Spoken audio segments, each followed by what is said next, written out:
Operation లేకుండా మోకాలు మరియు నడునొప్పులకు అత్యాధునిక చికిత్స. చిన్న ఇంజెక్షన్ తో పరిష్కారం. Elites pain and pain management. నమస్తే, వెల్కమ్ టు ఐడ్రీమ్. నేను మీ మాధురి. మనం కొంచెం ఒక 2 డెకేడ్స్కి వెనక్కి వెళ్దాం.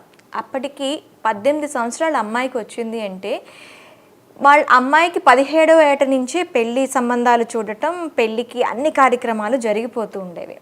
ఇప్పుడు అమ్మాయికి 30 ఏళ్ళు వస్తున్నా కూడా పెళ్ళి కావటం లేదు. ఏం జరుగుతుంది అసలు? సొసైటీలో పెళ్ళికి ఉండే ప్రాధాన్యత తగ్గిందా, లేకపోతే అమ్మాయిల టేస్ట్లు మారాయా, లేదు అంటే చుట్టుపక్కల ఉన్న వాళ్ళ ఫోకస్ అనేది తగ్గిందా? అంటే ఇంతకు ముందు ఉండేవాళ్ళు 18 ఏళ్ళ అమ్మాయికి వచ్చాయంటే పెళ్ళెప్పుడు పెళ్ళెప్పుడు పెళ్ళెప్పుడు అని అడిగేవారు. ఇప్పుడు ఆ ప్రాస్పెక్ట్ లేదు. మీ అమ్మాయి ఏం చదువుతుంది, ఎక్కడ జాయిన్ అయింది, ఎక్కడ సెటిల్ అయింది, ఇలాంటివన్నీ అబ్బాయిలకు అడిగే క్వశ్చన్స్ అన్నీ అమ్మాయిలకు అడుగుతున్నారు. అసలు అమ్మాయిలకి పెళ్ళి అనేది ఎందుకు లేట్ అవుతుంది? డీటెయిల్గా చెప్పడానికి మనతో పాటు ఉన్నారు వంగిపురపు రవికుమార్ గారు, సైకాలజిస్ట్ అండ్ హెచ్ఆర్ మేనేజ్మెంట్. తనని అడిగి డీటెయిల్గా తెలుసుకుందాం. నమస్తే సార్. నమస్తే అమ్మా. సార్, అమ్మాయిలు పెళ్ళి ఇప్పుడు 28 to 30 ఇది చాలా మైనర్ ఏజ్ అయిపోయింది. ఇంకా ఆ తర్వాత పెళ్ళి కాని వాళ్ళు కూడా చాలామంది ఉన్నారు. సో ఈ పెళ్ళి ఏజ్ అనేది ఎందుకు పెరుగుకుంటూ వచ్చింది? ముఖ్యంగా మనం ఒక చిన్న విషయాన్ని మనం ఆలోచించవల్లమ్మా. అమ్మాయిలలో పెళ్లి వయసు పెరగలేదమ్మా. ఇప్పుడు వీళ్ళు లేట్ ఎందుకు అవుతుంది అనుకుని అమ్మాయిల యొక్క లక్ష్యం మారింది. ఓకే, వాళ్ళు ఏమనుకుంటున్నారంటే, నేను ఈ వరకు ఉన్న పరిస్థితిని ఎదుర్కోవాలంటే నాకు చదువు చాలా ఇంపార్టెంట్ అనుకున్నారు. ఎందుకంటే తన యొక్క ఆర్థిక పరిస్థితిని మెరుగుపరుచుకోవాలని.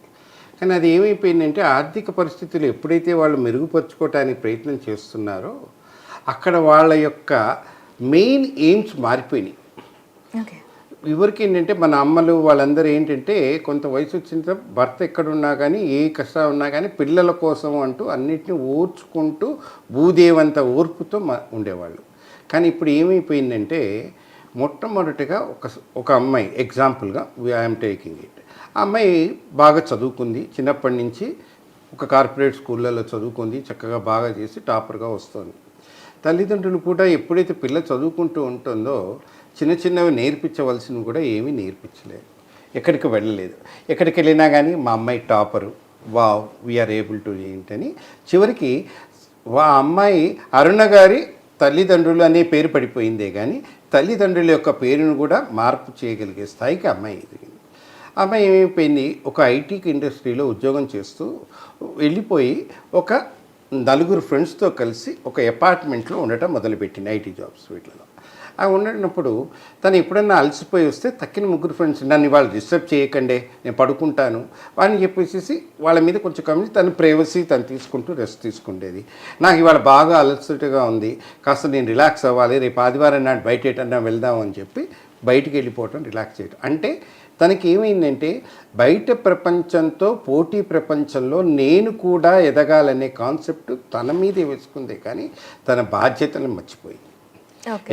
దాంతో ఏమైపోయింది, తన ప్రయారిటీస్ ఎప్పుడు కూడా ఆఫీస్లో ఇస్తున్నటువంటి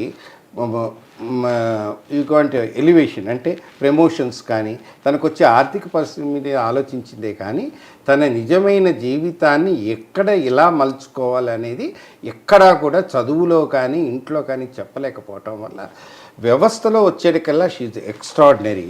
ఇంట్లోకి వచ్చి తన సొంత జీవితంలోకి వచ్చేటికల్లా చాలా మైన్యూట్గా అయిపోయింది. కారణం ఏంటి అంటే, నేను ఒకవేళ పెళ్లి చేసుకుంటే నా వచ్చే భర్త ఇంత కన్సెంట్గా నాకు ఫ్రీడమ్ ఇస్తాడా, నాకు వచ్చే భర్త రేపు నాకు పిల్లలు ఇది కంటే నా జాబ్ దేని మీద నేను ఇంత ఫోకస్ చేయగలనా, నాకు రేపొద్దున ఈ పిల్లలు భర్త ఇద్దరిని చూసుకోవటం వల్ల నేను ఆఫీస్కి వెళ్ళి ఎక్కడికైతే నేను పని చేస్తున్నా ఆ పనిలో నా ప్రాముఖ్యత తగ్గిపోతుందా, నేను రేపొద్దున భవిష్యత్తులో నా దగ్గర కావాల్సిన ఆర్థిక వనరులు లేకపోతే నన్ను ఎవరు గుర్తించరు, నన్ను ఎవరు చెయ్యరు కదా, నేను ఏది కావాలంటే అది కొనుక్కోవాలంటే ఎవరిని అడగకుండా నేను కొనుక్కోవచ్చు కదా అని తన యొక్క సొంత నిర్ణయాలకే ఇంపార్టెన్స్ ఇచ్చింది. కానీ తన యొక్క బాధ్యతలను టోటల్గా విస్మరించడం జరిగింది. దీనివల్ల మొట్టమొదటిగా వివాహం అనేది, ఎందుకంటే ఎప్పుడైతే వివాహం అనేది, నాకు చిన్న డౌట్ సార్, వివాహ బంధంలో ఇప్పుడు మీరు ఏదైతే బాధ్యత, అమ్మాయి బాధ్యత అంటే ఇల్లుని చూసుకోవడం, ఇల్లు చెక్క పెట్టుకోవడం, ఇదంతా ఓన్లీ అమ్మాయిల బాధ్యతే అంటారా? ఇది నేను ఆఖరిలో చెప్తానమ్మా. ఇది ఎందుకు ఈ పాయింట్ మీరు అడిగింది ఎక్సలెంట్, చాలా బాగుంది. ఇది మనం కంపారిజన్ ప్రపంచంలోకి వెళ్ళకూడదు.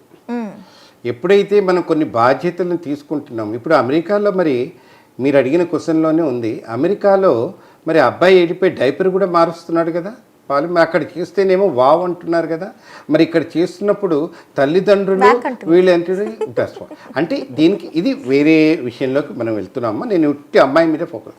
అమ్మాయికి తెలియనటువంటి 3 అంశాలు పోతుంది. ఏంటంటే తన వివాహం లేటుగా అవటం వల్ల తను ప్రకృతిలో ఉన్నత స్థాయిలో నుంచి కిందకి దిగజారిపోతున్నానని తెలియదు.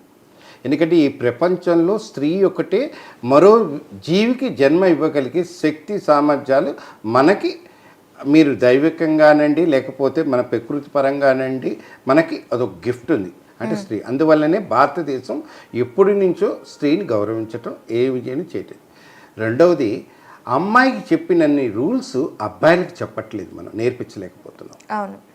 మూడో విషయం వచ్చేసేటికల్లా అబ్బాయి ఏ పని చేసినా నువ్వు ఒక మగవాడివే అని చెప్పి అబ్బాయికి చెప్తున్నా పర్వాలేదు అంటున్నామే, కానీ అమ్మాయి దగ్గరికి వచ్చేసేటికల్లా తిను నాకు అన్నిట్లో 50-50 ఉంది కాబట్టి నేను ఎటువంటి పని చేసినా, నేను సిగరెట్ తాగినా, మందు తాగినా, లేకపోతే రిలాక్స్ అవటానికి నేను చేసినా, నేను ఏదైనా చేసినా తప్పు కాదు అని అనుకుంటున్నారు. కానీ వీటిల్లో ఒక చిన్న విషయాన్ని మనం ముఖ్యంగా తీసుకోవాలి. స్త్రీ అమ్మగా మారటం ఒక అదృష్టం అమ్మ. ఆ అదృష్టాన్ని ఏ స్త్రీ కూడా పోగొట్టుకోకూడదు. కానీ మనకి తెలియకుండా కొన్ని విషయాలని, అంటే మనకి స్త్రీకి ఋతువు ఇవి కొంతకాలం మట్టుకే జరుగుతాయి, 40-42 ఏళ్ళ వరకు. ఈ 40-42 ఏళ్లలో ఈ వరకు రోజులలో 7 ఏళ్ళకే పెళ్లి చేసేవారు. అది వాళ్ళకి అప్పటి రోజులలో కుటుంబమే సముద్రంలాగా ఉండేది కాబట్టి అంత మటుకే. ఇప్పుడు మనకి ఏమైందంటే ఏది కావాలన్నా ముట్టి మీద దునియా అన్నట్టుగా మన చేతిలోనే ప్రపంచం అంతా కనపడుతుంది. అందుకే స్వామి వివేకానంద చెప్పినటువంటి చేతిలో భవిష్యత్తు అనేది అదే. ఇది స్త్రీకి సరిగ్గా మనం విద్యా విధానంలో చెప్పలేకపోతున్నాం. మొట్టమొదటిగా ఏ మనిషికైనా ఆకలి అనేది చాలా అవసరం. వంట ఎప్పుడూ కూడా ఆడవాళ్ళ మగవాళ్ళ అన్నదానికన్నా కూడా మనిషికి వంట కావాల్సిన అవసరాలు ఏర్పడ్డాయి. ఇది మొట్టమొదటిగా తెలుసుకోవాలి.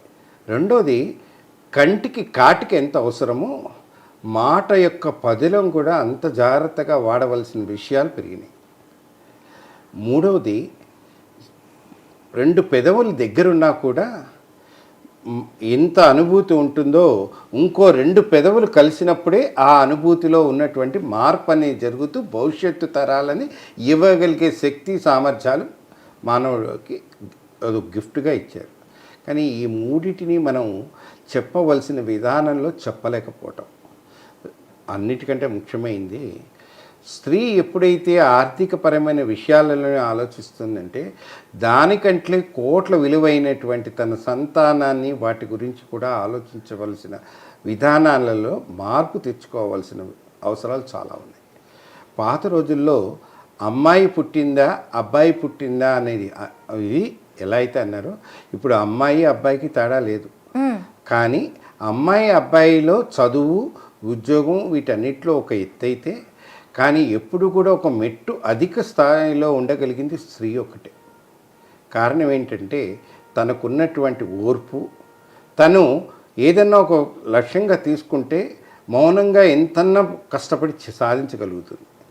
తనే ఎదురు తిరిగిందంటే ఈ ప్రపంచంలో ఎవరు కూడా మళ్ళీ తిరిగి ఝాన్సీ లక్ష్మీబాయి, రుద్రమదేవి, లేకపోతే మనం ప్రస్తుతం రాజ్యసభలో చూస్తున్నటువంటి కానీ, లేకపోతే మన అసెంబ్లీలలో పార్లమెంట్స్లో చూస్తున్న వాళ్ళంతా, వీళ్ళంతా కూడా ఒక విధమైన నెగిటివ్గా మనం ప్రజెంట్ చేస్తున్నాం. కానీ ఆ విధంగా పైకి రావటానికి వాళ్ళు పడినటువంటి శ్రమను ఎవరం గుర్తించట్లేదు. అందుకనే మనకి భారతదేశం ఎప్పుడు గుర్తించిందమ్మా. ఎప్పుడు కూడా మీకు ఉమెన్స్ డే కానీ, మదర్స్ డే కానీ, ఎక్స్ వైఫ్ డే కానీ, కమింగ్ వైఫ్ డేస్ లేవు. ప్రతిరోజు గొప్ప రోజే, ప్రతిరోజు అమ్మ రోజే, ప్రతిరోజు కుటుంబం రోజే, ప్రతిరోజు మన వారి యొక్క సౌఖ్యం కోసం అనేది ఉండేది.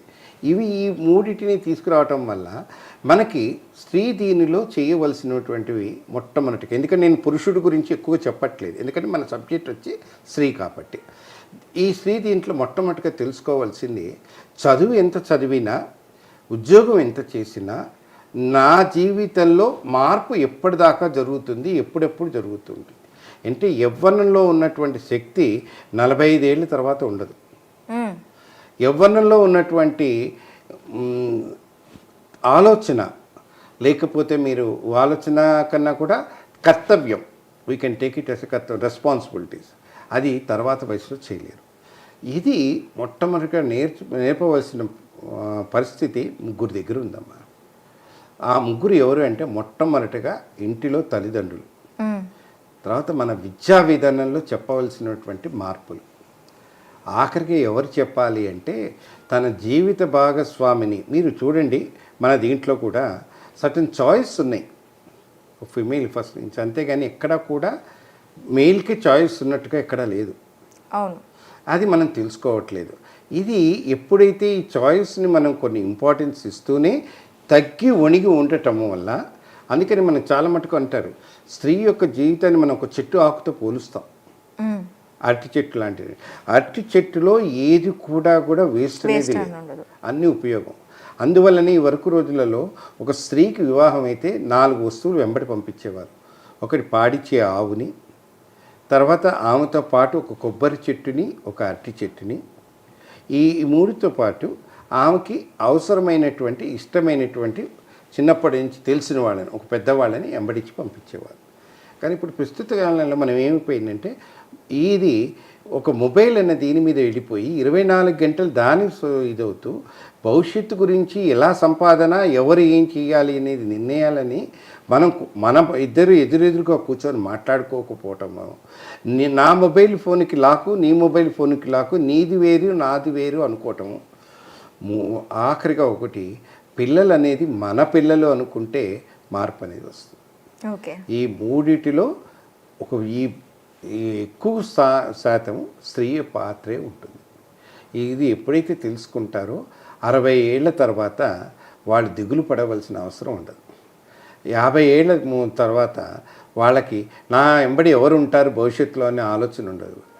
40 ఏళ్ల తర్వాత నేను ఇంత బాగా ఈ తొందర చేశాను, నేను నా వెంబడి భవిష్యత్తు ఇది ఉన్నప్పుడు జీవితంలో ఏ నొప్పులు లేకుండా చిరునవ్వుతో సమానం చేసుకుంటారు.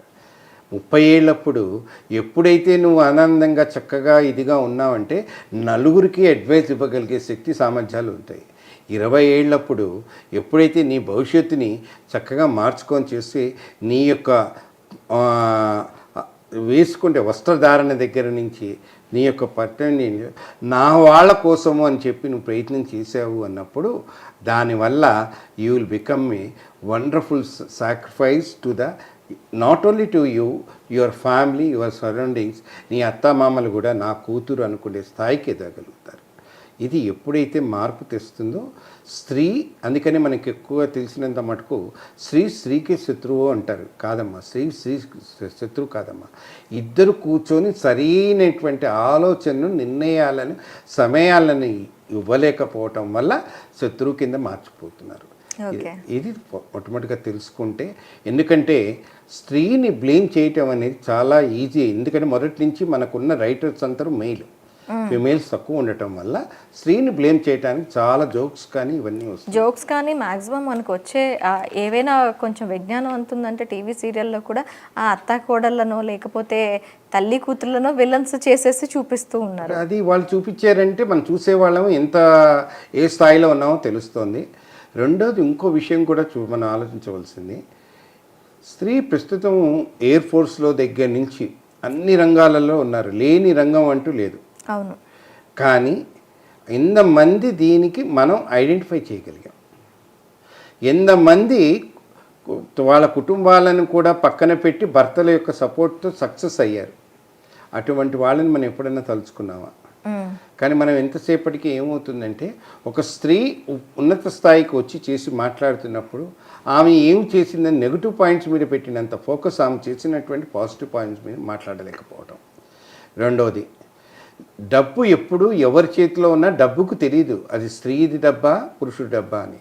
అది కుటుంబం కింద డబ్బు అని చెప్పి నేర్పించగలిగిన స్థాయికి వస్తే పిల్లలు ఎప్పుడూ కూడా వాళ్ళు విచ్చలవిడితనాన్ని కోరుకోరు. అవును. మూడోది వచ్చి, ఎప్పుడైనా సరే ఆహారాన్ని తినేటప్పుడు ఏ వయసులో ఏది పెట్టాలి, ఏ వయసుకి ఎట్లయితే మనకి ఒక మొక్కను పెంచాలంటే దాని వాతావరణ పరిస్థితులు భూసారం బట్టి దానికి కావాల్సినవన్నీ మనం అందిస్తాం. అలాగే ఈ శరీరం కూడా బాగా పెరగాలి అన్నప్పుడు పెరుగుతూతో పాటు కుడి మెదడు ఎడమ మెదడు రెండు సరిగ్గా పనిచేయాలి అన్నప్పుడు మనం చేయవలసినవి చాలా ఉంటాయి. ఇవి ఎప్పుడైతే ఇవ్వగలుగుతామో మార్పు నేర్పు కోసమే, నేర్పు సహజ సిద్ధం కోసము, సహజ సిద్ధం కోసము ప్రకృతిని ప్రేమించటము, ప్రకృతిని ఎప్పుడైతే ప్రేమిస్తామో స్త్రీ వివాహం ఎప్పుడూ కూడా ఆలస్యంగా జరగదు. ఏది ఏ సమయాన్ని జరగవలసిందో ఆ సమయంలో జరిగిందంటే ఆ స్త్రీ యొక్క గుర్తింపే కాకుండా దేశ భవిష్యత్తు, సంఘం యొక్క భవిష్యత్తు, మన కుటుంబం యొక్క భవిష్యత్తు, విద్యార్థి యొక్క భవిష్యత్తు ఎప్పుడూ కూడా అది తామర పువ్వులాగా మారిపోతుంది. Okay, thank you sir, thank you very much.